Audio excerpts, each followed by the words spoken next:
गेल्या काही दिवसांपासून त्रिशंकू अवस्थेत अडकलेल्या चंद्रपूर महानगरपालिकेतील सत्ता नाट्याचा अखेर मंगळवारी नाट्यमय शेवट झाला।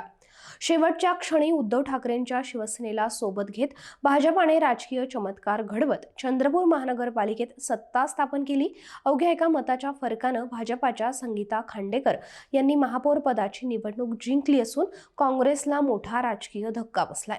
चंद्रपूर महापालिकेच्या महापौर पदासाठी 34 हा बहुमताचा आकडा होता।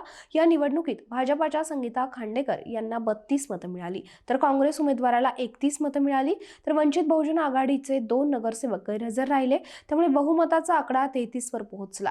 एमआयएमनं या निवडणुकीत तटस्थ भूमिका घेतल्यानं निकालावर निर्णायक परिणाम झाला। अवघ्या एका मतानं मिळालेल्या विजयामुळे भाजपाच्या गोटात जल्लोषाचं वातावरण पाहायला मिळालं। या सत्ता स्थापनेत उद्धव ठाकरे गटाची भूमिका निर्णायक ठरली।